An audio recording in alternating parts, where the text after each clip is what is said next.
an original MCM production.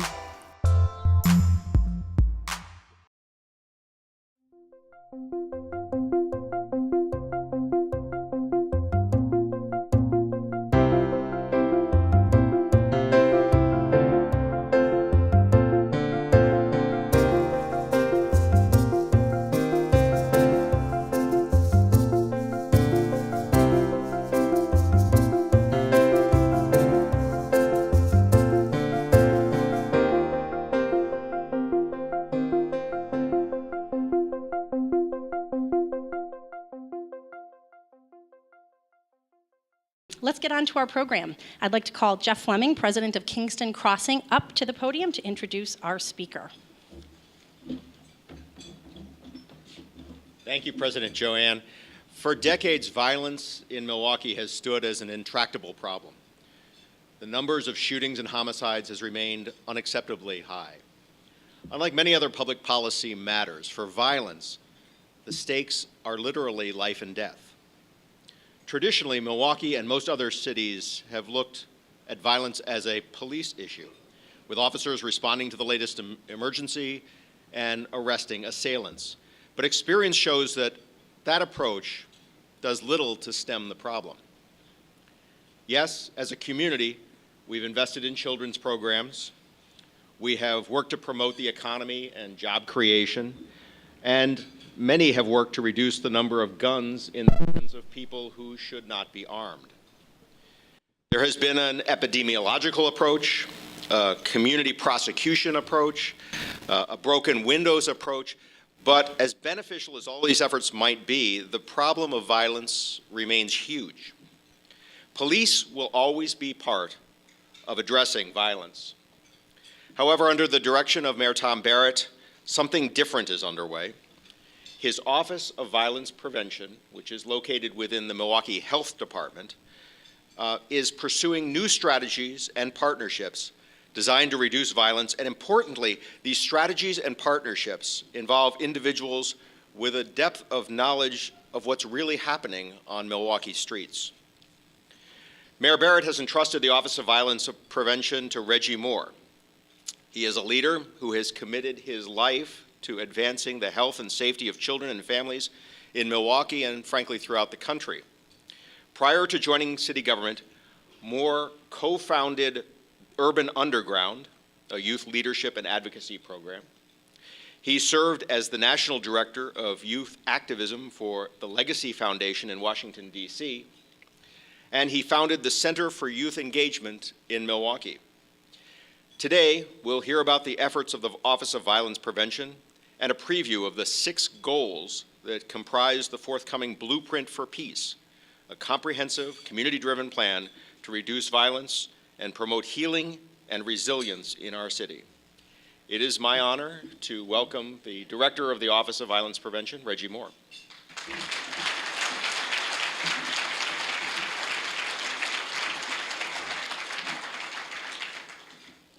Good afternoon. Thank you, Jeff. Thank you all for being here. Again, my name is Reggie Moore, the Director of Office of Violence Prevention. It's good to actually see a few friends in the house, and hopefully I make a few by the end of my presentation. I know that we have a very tight timeline, and I definitely want to get to the Q&A as quickly as possible. A little bit of background about myself. Born and raised in the city of Milwaukee, actually grew up near the Hillside public housing development, a lot of development happening around that area now. And pretty much, graduate of Milwaukee Public Schools, have been committed to working with young people since I was 16, teaching arts and crafts to young people at the Northside YMCA. And so I was blessed to find my purpose in life early. And it was probably around the age of 16 that I started to see a crossroads in my neighborhood. And if you know anything about the mid-'80s, crack cocaine hit our community pretty hard. And I saw very starkly the difference in community that actually occurred in my neighborhood, where people started coming outside less. People stopped, kids, didn't play outside as much as they used to. And quite frankly, many of the friends in my network started to make decisions. Some of us made the decision to work, to try to get involved in the most positive thing that we could find close to our home. Others, made a different choice in terms of the street economy and other decisions. And so I stand before you here today as a reflection of all of those experiences and understanding and seeing firsthand the toll that the issue of violence takes on our community. And so with that being said, I've pretty much been in this office for about a year, 4 months, and 2 weeks. We have an amazing team. It's 6 of us at this point. And we could not have done any of this work without many of the elders in this community whose shoulders we stand on, and organizations that have also been doing this work for quite some time, Safe and Sound included. So with that being said, I will roll through. So as far as the Office of Violence Prevention, we are committed to the promotion and preservation of life through coordinated strategies that prevent death and non-fatal injury caused by violence. Some of the issue areas that we focus on include domestic violence. We've actually have one of the oldest commissions on domestic violence in the country. It's about 33 members that comprise service providers, survivors, and others who are involved in that work. Human trafficking, sexual assault prevention, homicide, intentional injury, self-harm, suicide, bullying, and harassment.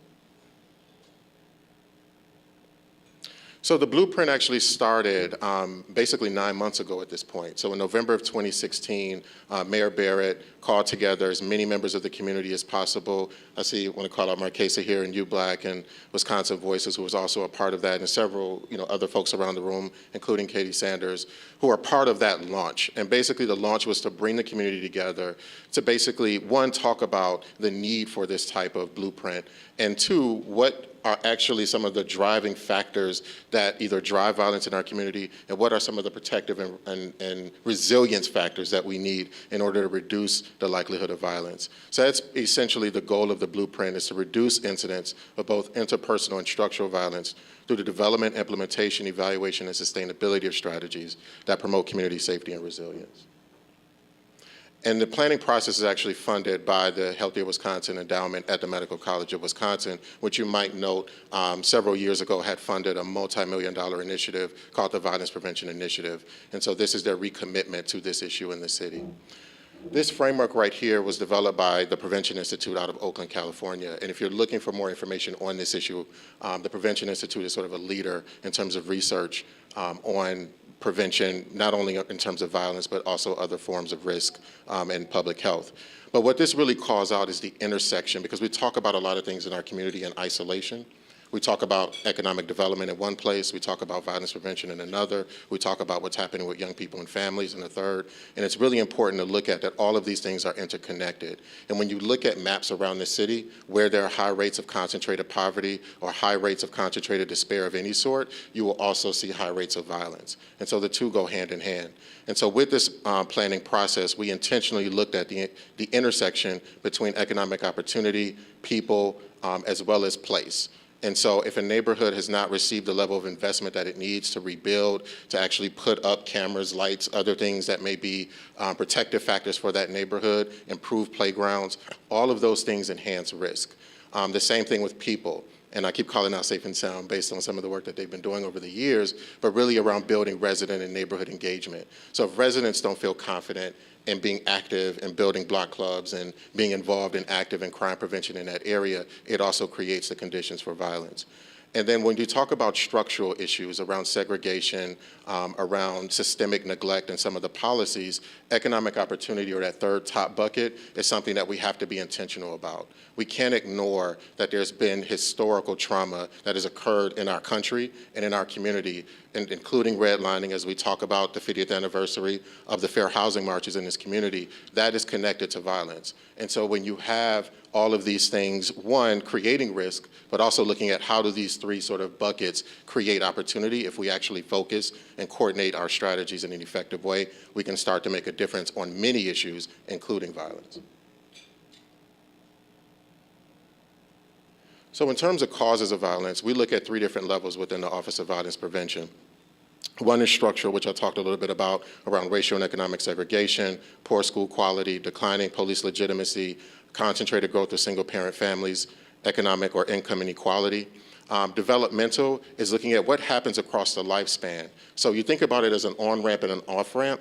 So what are some things that may happen that actually can lead a young person or a family into despair? And so early juvenile offense, early substance abuse, problems, delinquent peers, et cetera, are all contributors of risk in terms of violence.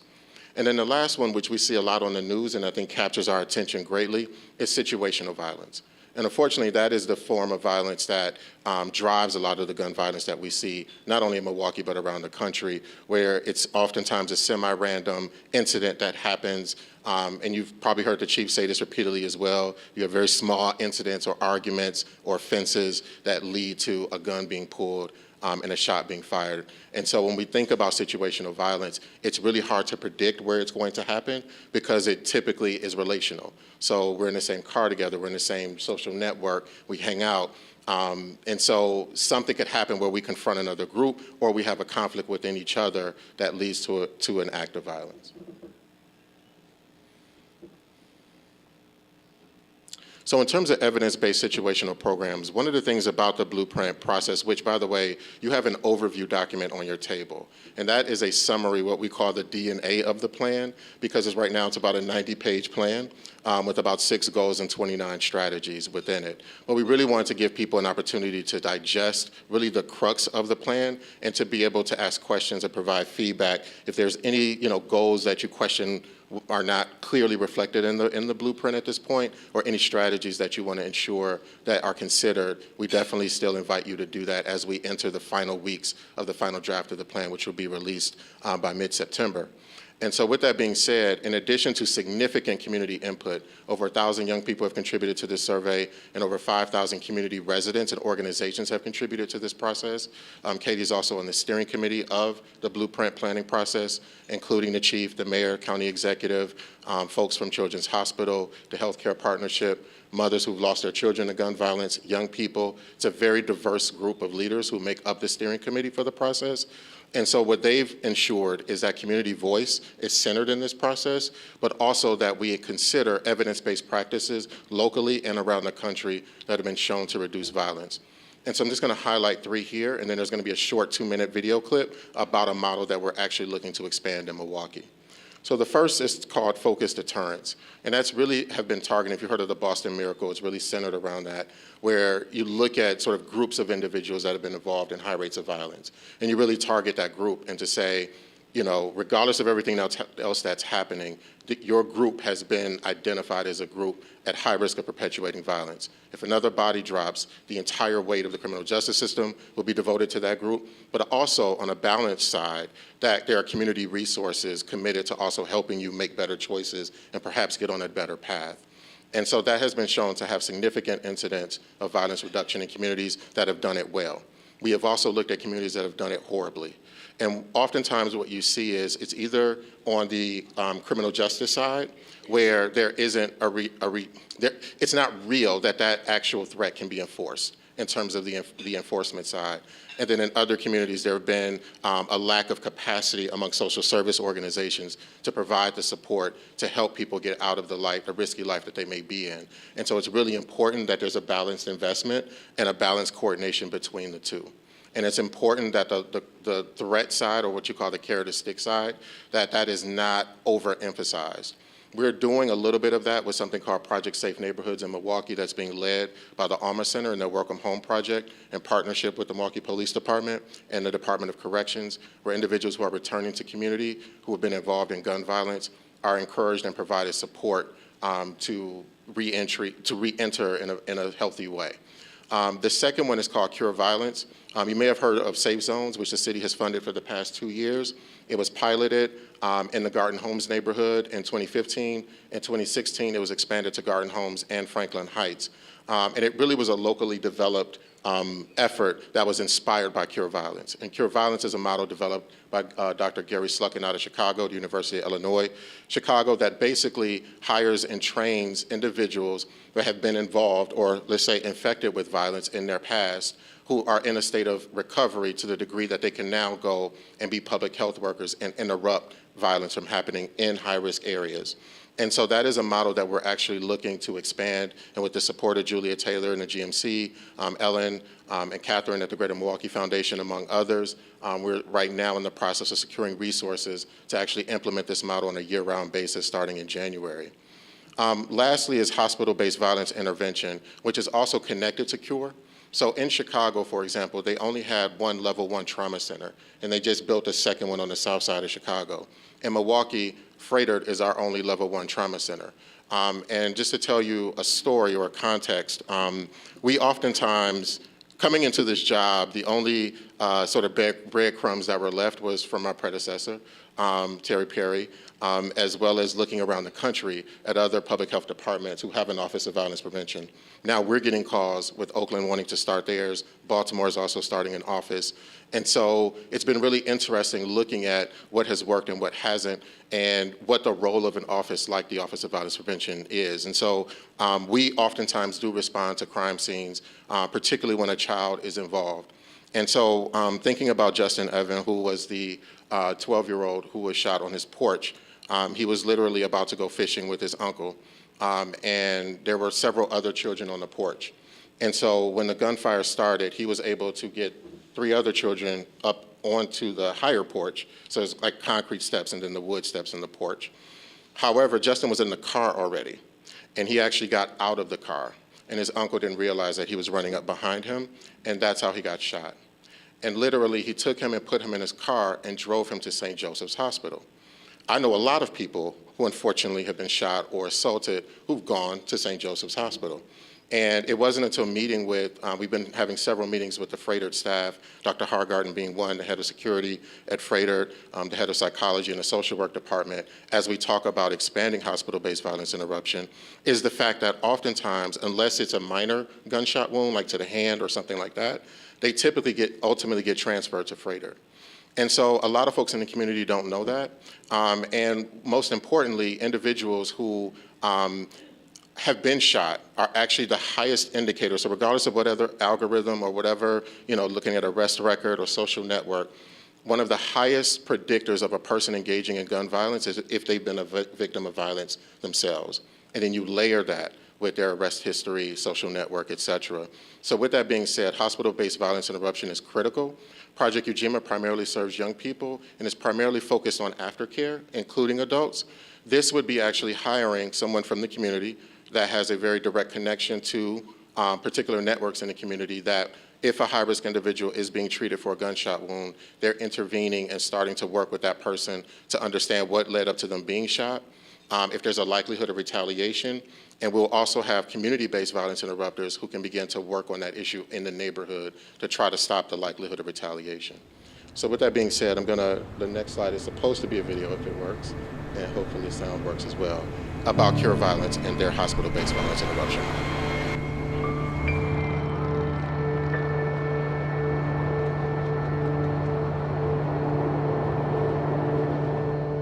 People have known for a long time violence begets violence, but I don't think people really understood that it is actually a contagious problem. We look at violence as an epidemic.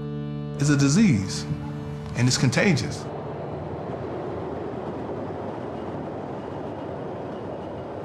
I was shot and paralyzed at 18. I went back to that same environment where I was shot at, did the same things, the same problem that we see and face every day. My friends was part of that problem. They was irate, pissed off, ready to retaliate. I'll be 42 this year. I ain't just changed overnight.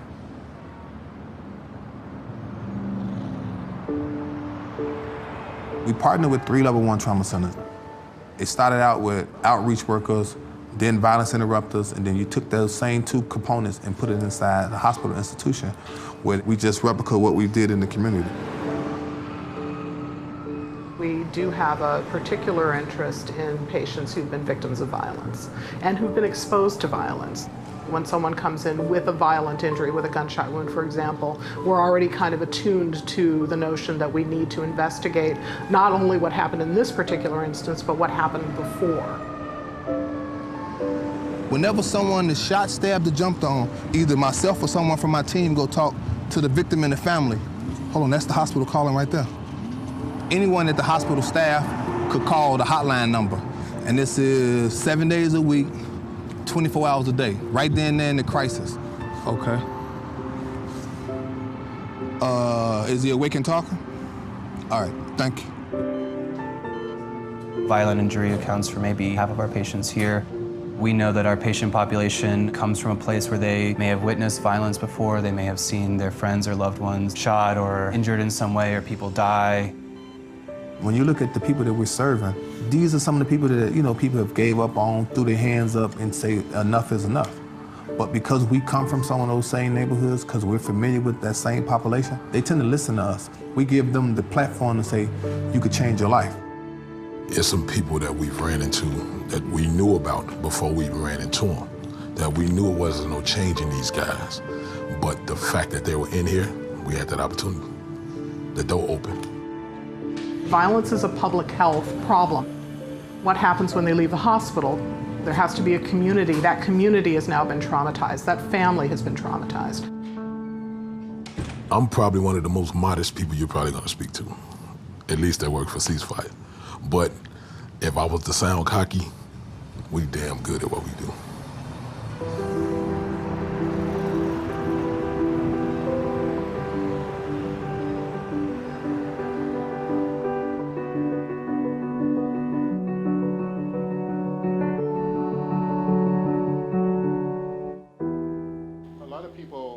In terms of cure violence in particular, in terms of cure violence around the country, and obviously with them being based in Chicago and looking at the situation in Chicago, so we always find it important to note the fact that their funding actually was significantly cut, and they were actually funded at the state level. So they were built into the state budget and significantly reduced over the past 3 years. And so right now they're in basically 2 specific neighborhoods in Chicago. And so in those particular neighborhoods, the violence rate in those areas or the homicide rates are lower than other areas of the city where this intervention is not. And we're also very careful to not just give credit to any one singular program, and the researchers in the room understand that there are many factors that contribute to violence reduction, but this program has been heavily evaluated in different places around the country and world. So with that being said, I'm going to jump into the plan goals and move through them pretty quickly, just given for the sake of time, and you also have the detail in your overview document on your table. So the first one is stop the violence, stop the shooting. And that particular goal is focused on reducing incidents of violence before they actually occur, particularly gun violence. And that involves a lot of detailed information in terms of understanding where violence is occurring. So the city has had something called a homicide review commission has existed that the city has been a part of that has really examined the cause and sort of primary factors of violence and shootings in the city. And so data is really critical to this particular goal. Really complementing enforcement strategies, but most importantly, looking at how do we actually stop the next shooting from happening. The second one is to promote healing and restorative justice. And so really looking at once an incident happens, like it said in the video and as we witnessed in the community, that trauma actually occurs, particularly from folks who witnessed that trauma and people who have survived gunshot wounds. So what does restorative healing look like for someone who has been traumatized both physically and emotionally by violence in their home, in their neighborhood, or in their school? Support youth development and strong families. I know through co-charities and Greater Milwaukee Foundation, Beta, and many other individual donors, there's been a lot of support for after-school programs in this city. More is needed, particularly programs that can attract and engage older youth. A lot of data and research around the country, including in Milwaukee, shows that around the age of 12 and 13, young people kind of back away or don't necessarily see after-school programs as cool. And unfortunately, because this is really a technology-driven situation, or generation, having a music studio, having graphic design, those types of programs are what would attract them into those organizations, but that's a lot more expensive than just having a game room with a pool table. So we really have to be intentional about investing in youth programs that will attract the actual young people who need to benefit from it the most. Promote economic opportunity. So this bucket includes everything from youth employment to adult employment, looking at entrepreneurship and the connection between, wealth building and economic opportunity that actually could reduce incidents of violence, oftentimes driven by robberies. And so we've had a lot of conversation within the steering committee and even with community focus groups around economic opportunity and what some of the systemic barriers to that have been. The next one is foster safe and strong neighborhoods. So when you think about the work of LISC, Safe and Sound, and others that are really looking to revitalize neighborhoods to strengthen resident engagement, this piece is critical. We grow up and we live, we hopefully shop and work in our neighborhood. Sometimes we have to drive outside of our neighborhood for certain things, but everything that we need primarily should be available in our neighborhood. So when we talk about food deserts, when we talk about the lack of affordable groceries and things like that, those all have an impact on a particular neighborhood. Milwaukee Plays was an initiative that Alderman Murphy led to try to redevelop a lot of the city-owned playgrounds in the city. The next one is to strengthen capacity and coordination of violence prevention efforts. And speaking to that, I want to show you this diagram. When we think about the role of the health department and hospital systems in this work, it's really about what is our role to amplify, to build the capacity of, and to coordinate violence prevention efforts in the city. And when we say violence prevention, we're very intentional that it's not just the absence of violence. And when we talk about, often a lot of the conversations and forums around Sherman Park, the question was constantly asked, how do we stop this from happening again? Or how do we stop the unrest when it was happening? And I think the bigger question is, what led to the unrest and how do we stop that from happening? And what does actually a strong, resilient, and healthy community look like? I think that vision is one that we're lacking and one that we really have to get clearer about and strengthen. And I think this process has been a catalyst for us asking each other those critical questions and really saying, what is it that we need to actually build a strong and resilient city? One of the initiatives that we have is called the Trauma Response Initiative, and Alderwoman Coggs and the mayor have been instrumental in getting this off the ground. It was launched in 2015, and it was modeled after what you would call a child development policing model in New Haven. And really the focus was, if they responded to an incident where a child had witnessed violence, the law enforcement officer as well as a counselor would follow up with that family directly. The way we've implemented it in Milwaukee in Districts 5 and 7 have been that we actually have a wraparound counselor stationed at the district. The officer takes and documents the information, brings it back to the station, and that counselor follows up with that family within 48 to 72 hours. And it's really intentional because if we're talking about prevention and we're talking about breaking the cycle of violence, we understand that children who have been exposed to violence are almost 5 times more likely to perpetuate it later in life. And so providing immediate counseling and support to the young person and the family is critical. This diagram shows, since the start of the program till now, what some of the leading incidents have been. A lot of this data is driven by District 7, where it started, which is in the Sherman Park area, and now in District 5, which includes Harambe and the east side. But domestic violence clearly has been a significant issue and is a significant issue in our community, followed second by battery. And so these are the incidents that obviously in the home, that children are witnessing violence in the home, and then we question what's happening in the school and what's happening in public spaces around young people in violence. They're learning it, they're seeing it, and it's normalized, not just in the home, but also in society. These are some of the neighborhoods that have perpetually, but particularly in 2006, have had some of the leading homicides in the city. That includes Harambe. Old North Milwaukee is probably one of the most volatile areas, followed by Franklin Heights.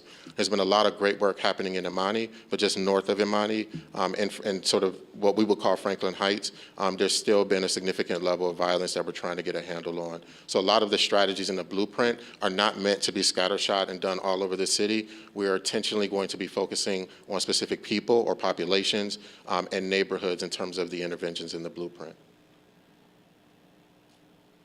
And then lastly, just to wrap up, when we talk about the cost of gun violence, so in 2014, the median cost of gun-related outpatient emergency room care was $5,000 per person. The median cost for gun-related inpatient care was $60,500. In 2015, there were 145 lives lost and 633 non-fatal shooting victims. ER outpatient care costs alone would be $3,165,000, and if half of those 633 received inpatient care, the total would be $19,148,250. So this is definitely something that we can't say we can't afford to do when we talk about prevention. We have to have a balanced approach to public safety. In terms of things that you can do, first and foremost, if you have feedback or ideas or reaction to the goals and strategies in the blueprint, we welcome that. I'll make sure you have my contact information. My email is pretty easy, reggie.moore@milwaukee.gov. If you would like me to come and present at your organizations or even have coffee and talk about this more in depth, we are extremely accessible as an office. The second one is champion a comprehensive approach to violence prevention. I think, out of muscle memory, when we think of crime, when we think of violence, we think of cops. We cannot just rely on cops and courts on this issue. I think that they have been stretched extremely thin in terms of being able and having to respond to a lot of mental health and social service issues. But if we can actually prevent it on the front end, they can also freeze them up to focus on some of the volatile crimes around rape, sexual assault, gun violence that we really want them to focus on. And again, to stop the pipeline of pain that's happening in our community. The next one is to contribute to the Violence Prevention Fund that has been established at the Greater Milwaukee Foundation. Interrupt hate, conflict, and aggression wherever you encounter it.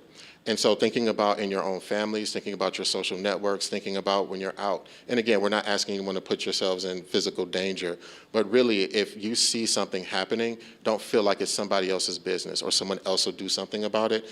We're all violence prevention in this room. It is not just the Office of Violence Prevention that's responsible, or Safe and Sound, or You Black, or other groups that are responsible for violence prevention. It's all of us.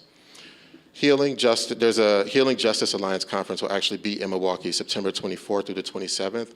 These are all of the national hospital-based violence interruption programs in the country. Will actually be here at the Intercontinental Hotel. And so we're very happy to be hosting them here. And we encourage you, if you want to learn more about this work and engage with people from around the country, to actually participate in that conference. So I hope I'm not over time and we have time for Q&A, but I'll stop here.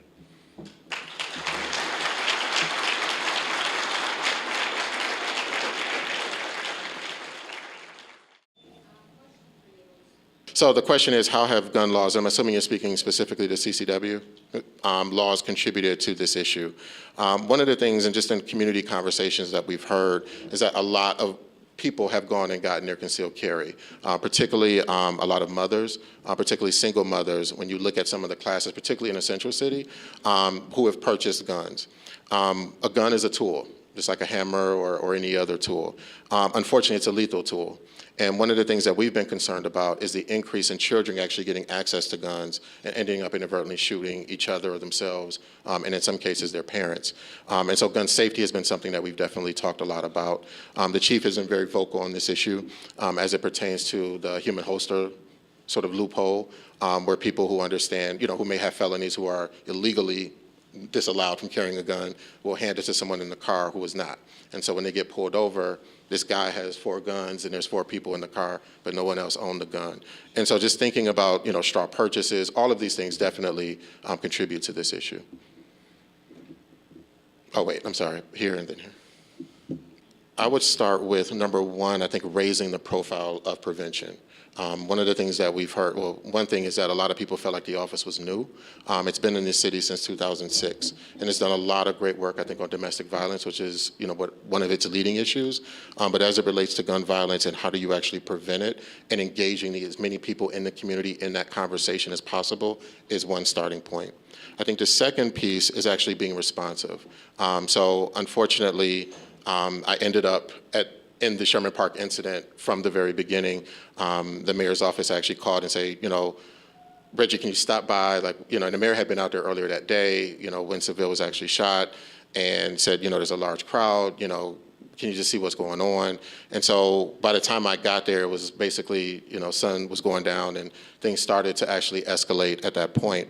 And I think for the first time, aside from law enforcement and EMTs and firefighters, actually having someone from the health department in a situation like this and engaging community organizers and activists who are already out there and saying, how do we actually minimize the damage that can be done? It was by no accident, and we do not take sole credit, that there was not another death as a result of that incident. There was a lot of injury, but there was not multiple deaths as we've seen in other communities that have had these types of incidents.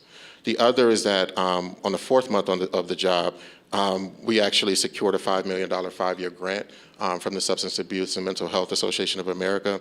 And unfortunately, as a community, it targeted cities that have had both high levels of community level trauma, i.e. gun violence, but also systemic trauma. So when we look at that, that has led to civil unrest. So they were very specific in this grant to target communities that have had protests, police-involved, officer-involved shootings, and recognizing the trauma that that also contributes to children and families. And so we've been working to identify, one, the needs related to mental and behavioral health in the city, and to actually execute interventions, particularly focused on healing, trauma-informed care, et cetera. The other piece has been, we actually are in transition in hiring a new coordinator for our Commission on Domestic Violence and Sexual Assault. And one of the things that we're seeing that is going underreported is the fact that there's been a significant increase in particularly rapes among teenagers. And so not just looking at the survivors and what's happening particularly to women, but also looking at men and how do we actually address some of the, what we would call mixed messages around gender roles and around, what does it mean to be masculine, that has contributed to a lot of objectification and violation of women and girls in our community. So those are a few. We launched a campaign around gun safety where we basically wanted to educate the community about the myths and the facts about gun ownership and how do you safely secure your firearm. What are some of the laws? There are a lot of young people who said, oh, I thought I could legally, own and walk around with a firearm, which there's a lot of confusion around CCW. And then secondly, that I can just fire my gun in the air and it's not a problem. And so the education is critical. And then also expanding the the trauma response initiative, where we're now also going to expand training firefighters and EMTs in the trauma response so they can also make referrals to counselors. You referred to some of your grants. What is the source of funding for your office and ancillary services you're doing? The majority, there's about $300,000 that comes from the city tax levy, but the majority of our funding is grant funding. Primarily, the SAMHSA grant is the largest grant we've actually, I think the health department has ever received. So definitely for the Office of Violence Prevention as well. What role do you have or should you have on the issue of recidivism with people making the circle in and out of prison? And can you intervene in that process somewhat? Yeah, I think that's a really good question. A lot of plans around the country consider re-entry as a serious issue. We look at it twofold. Number one, making sure that the services that they're receiving are adequate in quality, and that they're also coordinated so that they're not implemented in isolation, but that they're working in concert with employment agencies and job training, social services, mental and behavioral health supports, whatever the young men or young women, and I'm saying young because some of them may be also older, but anyone returning to our community has to have the best chance possible to be successful. And policy also comes into place when we talk about ban the box. And so understanding that a lot of felons are disenfranchised from even making it to the interview because the box on the application is checked that they have a conviction. And so really looking at it within our own companies, within our own practices and policies, how do we make sure that reentry is even possible? Because what we're seeing when we talk to ex-offenders is the fact that they, I've applied for 20 jobs or I've done X, Y, and Z, and I'm just not getting a break. And so unfortunately, they end up in the same neighborhood, in the same situation, with the same social networks that led them to prison in the first place. So breaking that cycle is critical. I don't want to take anything away from the programs you're talking about, but is there any discussion in your work about whether we are missing or ignoring one of the root causes here that may defy government solution, and that's the unstable family situations these children and the perpetrators of violence are coming from. I know how difficult it is to even talk about how we go about conceiving children, much less changing. But is there any discussion that there may just not be enough after-school programs and other violent intervention programs to make up for what the family used to do in terms of accomplishing the goals that are in your power? Right. So goal number 3 is focusing on strengthening children and families, and that's actually the largest bucket in the blueprint because that encompasses domestic violence, sexual assault, abuse, neglect of children as well. And To your point, I think that the trauma that families and the instability, and even when you look at sort of statistics around marriage across race, like it's declining. And so when we think about even what a nuclear family is, we have to think a little bit differently than maybe we traditionally have. And I know I come from the youth development sector, and so one of the goals that a lot of communities have around mentoring or around youth development is that statistics show if a young person has connection to one positive, caring adult at least, like that can make the difference between life and death. However, we have to be careful not to replace the family, but to provide as much support and alternatives as possible so that they at least have a safety net of some sort, of someone that's encouraging them, celebrating them to do the right thing. Because there's a plethora of people celebrating and encouraging them to do the wrong thing. But back to the point in terms of families is that the breakdown of families, I think we can't have that conversation in absence of looking at the unemployment and the disinvestment and the closing of a lot of jobs in this community that have led to, again, concentrated levels of poverty. And so one of the things that we've also looked at in research is I grew up in public housing, single parent mother, African-American male. By all accounts, statistically, my odds of standing here should not be a reality. And one of the things that we've looked at is the fact that concentrated, so a single parent or growing up poor should not be a death sentence, and is not for many young people. And there are probably many in this room that have come from struggle of some sort that have been successful. But when we look at concentrated levels of poverty, think about the difference between a 3-foot pool and a 20-foot pool. And that's what's happening in certain neighborhoods where when you look around, everybody's unemployed.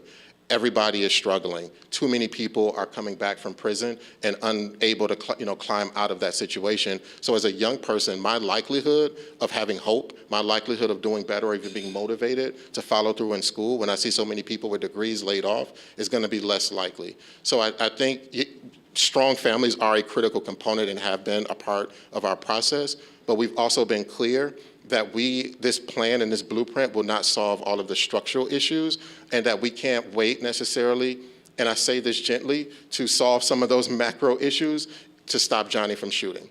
And so if we can get Johnny to not make the choice to shoot in that particular situation or retaliate in that situation, as we invest in and support programs that strengthen families, we have to do both and.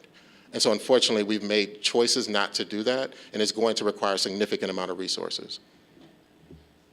I'm trying not to be long-winded, but these are really good questions. Sorry, go ahead. I'm curious if you look at the role of the faith community in your plan.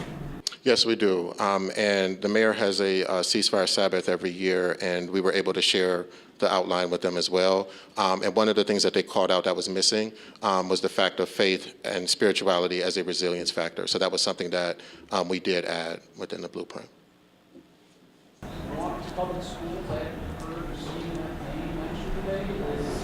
Describe your role or what you're doing with them? Milwaukee Public Schools? Yes, so we actually, I met with about 16 of their senior leadership and department heads, head of security, violence prevention for MPS, and they had an opportunity to look through the plan in depth and highlight the things that they're actually doing, and including the Boys and Girls Clubs and others. Like, we've tried to get the plan in as many hands as possible, for one, to acknowledge the things that are already happening in the community, but then to also try to capture the things that people think are needed to be added. So CURE is not something that we've done before, that would be new, but strengthening interventions with high-risk young people is something that organizations are already doing that we just need to strengthen. But they've been critically involved in this process, and Dr. Driver is also on the steering committee. All right, I think that's it.